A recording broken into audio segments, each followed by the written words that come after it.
Olá, pessoal! Esse é o nosso segundo vídeo de geografia para o 7º ano. Nós vamos dar continuidade ao capítulo 2 do livro 2, nas páginas 12 a 15. Eu gostaria que vocês tomassem o material, estivessem com ele ao assistir o vídeo. E nós vamos falar sobre os temas: as desigualdades territoriais, como vivem os brasileiros, a concentração de renda e a pobreza no Brasil, ok? Vamos lá, peguem seus materiais e me acompanhem. Bem, pessoal, esse é o tema 2 do livro 2, da segunda unidade. Nós vamos conhecer um pouquinho sobre as desigualdades territoriais. Nós sabemos que o Brasil é um país muito extenso, é um país muito grande, é um país que tem um território muito extenso. Mas nós também sabemos que os brasileiros não possuem as mesmas condições. Em geral, devido às desigualdades de salário e à má distribuição de renda, muitos brasileiros não possuem acesso a serviços básicos, como de saúde, educação, moradia, saneamento básico, entre outros. Mas como é que nós podemos saber que porção da população não tem esses serviços? Como nós conseguimos identificar a quantidade de pessoas que não têm os serviços básicos? Através dos indicadores sociais. Os indicadores sociais são os dados que informam, geralmente por meio de estatísticas, características de escolaridade, acesso a bens e serviços, renda, entre outros. Esses indicadores são meio para o entendimento da realidade dos lugares e podem servir de base para o planejamento dos investimentos governamentais em educação, infraestrutura, saúde e etc. Mas, infelizmente, apenas os indicadores, as pesquisas, elas não são suficientes para que esses serviços alcancem a maioria da população. Por quê? Porque vai depender muito da questão política. Nós sabemos que no Brasil nós temos uma grande doença que é a corrupção.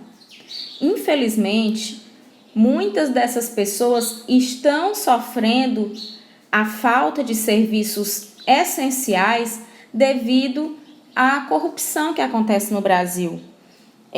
Também, muitas vezes, os próprios governantes dizem que não têm condições, porque o próprio governo não tem o dinheiro para ajudar a manter, para ajudar a melhorar, quando, na verdade, se os impostos eles fossem usados da maneira devida, talvez nós não tivéssemos tantas desigualdades sociais no Brasil. Essa imagem aqui nos mostra com clareza essa distribuição de renda irregular.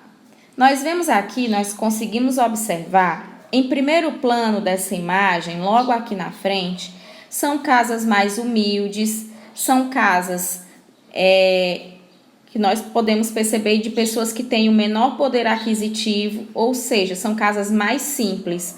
Já os prédios que estão ao fundo da imagem, eles demonstram moradias de pessoas com poder aquisitivo maior, com poder aquisitivo mais elevado. São pessoas que têm uma condição financeira melhor.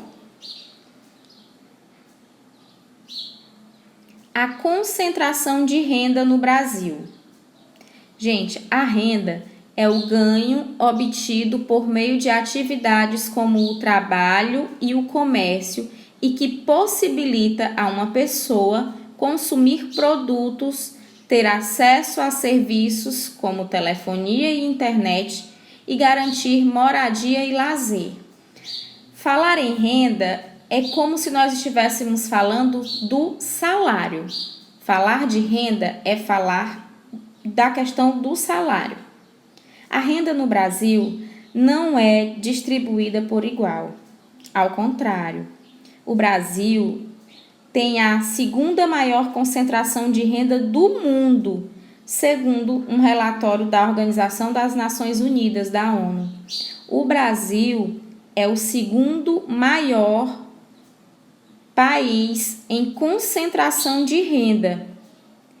Mas, gente, a maior parte da riqueza fica concentrado em uma pequena parte da população. A população que tem uma renda bem maior, onde está concentrada a maior riqueza do Brasil, é uma parcela muito pequena, muito reduzida. A maioria, a grande massa do Brasil, não tem uma boa distribuição de renda. Para observarmos a distribuição de renda pela população de uma região, é comum usarmos a renda per capita. A renda per capita ajuda a medir o grau econômico de um país ou de uma região. A renda per capita, gente, é a renda por pessoa, é a renda por domicílio, certo? É a renda observada a divisão dos rendimentos, a quantidade de dinheiro domiciliar, por domicílio, ok? Muitas pessoas estão na linha de pobreza no Brasil. Muitas cidades têm um número enorme de pessoas que vivem na pobreza. Segundo o IBGE, em 2017, eram 26,5% da população brasileira que vivia numa situação de pobreza. Gente, a pobreza ela é medida também através de indicadores. Por exemplo, para a pessoa estar na linha de pobreza, ela precisa ganhar 5,50 dólares por pessoa ou viver com R$420 por mês, certo? Esse era o indicador de 2017. Já em 2018, houve um aumento, 25,3%. Era 1 em 4 brasileiros que viviam com R$420 por mês. Tem também a extrema pobreza, que é abaixo um pouco da linha de pobreza, que são pessoas que vivem com R$145 por mês, aproximadamente. Além dos aspectos econômicos, é importante analisar a pobreza com base em critérios relacionados a direitos sociais, como o acesso da população a bens e serviços, moradia adequada e internet.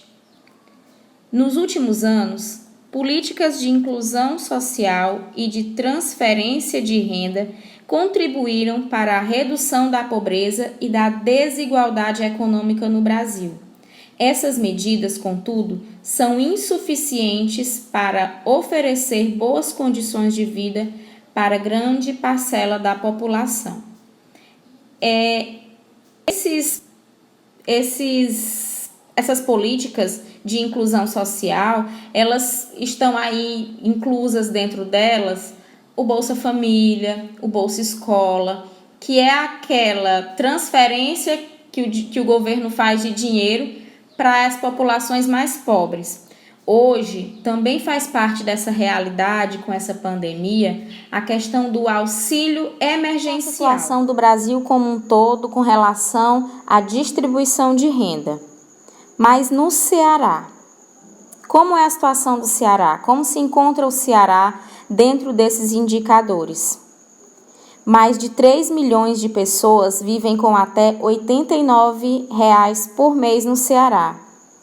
Em um ano, 31,7 mil famílias entraram para a extrema pobreza no estado, de acordo com os dados do Cadastro Único para Programas Sociais do Ministério da Cidadania. Bem, gente, no Ceará, o caso é bem mais grave do que na maioria dos estados. No Brasil, é considerada extrema pobreza a população que sobrevive com renda familiar per capita de até 89 por mês. Isso significa que em uma família de 4 pessoas, por exemplo, o somatório do valor total que os membros ganham por mês, dividido por 4, é menor que R$ 89.